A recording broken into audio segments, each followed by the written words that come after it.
Gavin Newsom looks like POTUS candidate, but California governor tells Bill Maher there aren't any grand plans on the horizon. It's why you be a good candidate, you play this game well, Bill Maher told Gavin Newsom tonight on HBO, with the savvy California governor, the latest 2028 contender to appear on Real Time this year. Your future is not in California, your future is in Iowa, Maher added later, asking Newsom to dispense with the bullish asterisk and admit if he is running for president or not. We need someone who's going to be the champion. Are you going to do it or not? I can't stand the bullshit as well, and I mean that, the two-term Democrat replied with apparent candor before pivoting. So, look, but it's not my purpose or passion, it's not my meaning, it's not everything, Newsom proclaimed.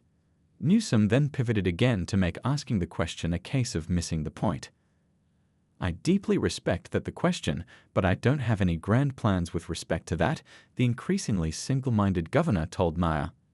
I try to do best I can. I also try to be accountable.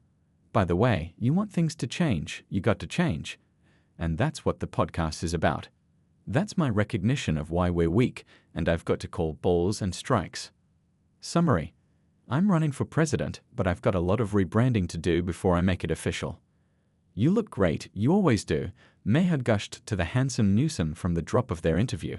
Slipping on his curmudgeon cloak, Maher then proceeds stick it to the governor over the number of inspections the host's new roof required. Taking the bureaucratic griping and running with it, the poised Newsom turned his focus on the failings of liberal governance, being process-focused and not outcome-focused for a wider viewership of potential primary and general election voters. The term-limited Newsom has certainly been playing the contrarian the past couple of months, with his This Is Gavin Newsom podcast, pulling in high-profile guests from NAJLN's Charlie Kirk and Stephen Bannon to progressives like 2024 VP candidate Gov. Tim Walz of Minnesota and NYT columnist Ezra Klein. The Golden State Governor's podcast has attracted media attention, profuse praise and scathing criticism, often from the same circles, which is exactly what the blatantly ambitious and media-divining Rod two-term Democrat is aiming for, to be in the conversation with his conversations. To that, noting that he is the latest Democrat to audition for the party faithful and moderation Republicans on Mayor's show, Newsom name-dropped a potential rival and past real-time guest, Pennsylvania Gov. Josh Shapiro tonight, as if to offer a passive-aggressive old-school hip-hop diss.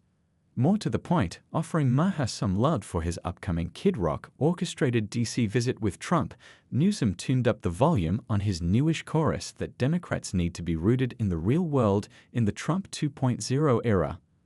I'm serious about this, it's not zero-sum, he said, playing political music to Maher's ears.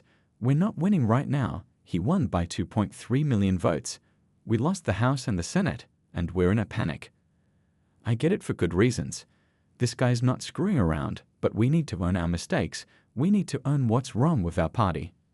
After Maher's monologue and a lame screen-time joke was interrupted by a rude-as-shit audience member taking photos in studios, Real Time swung from the West Coast to the East Coast. Later in the show tonight, after Maher's sit-down with Newsom, the episode's panel featured New York Times opinion writer John McWhorter and New York Post columnist Ricky Schlott.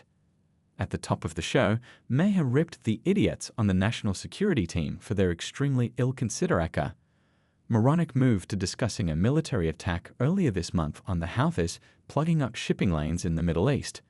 Sitting down with the Warder and Schlott, the real-time frontman went harder. Looks like Pete Hegseth picked the wrong week to quit drinking. He deadpanned of the face-planting and inexperienced defense secretary who put classified info on the Signal chat, then denied it, and then said the hardware, timing and more were just attack plans and no big deal.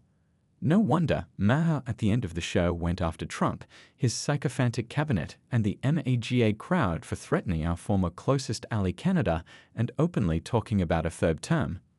There's no fuzz on it, presidents get 2 terms, Maher sternly said. This is the moment when Rome stops being a republic, he concluded, telling Republicans to grow a pair.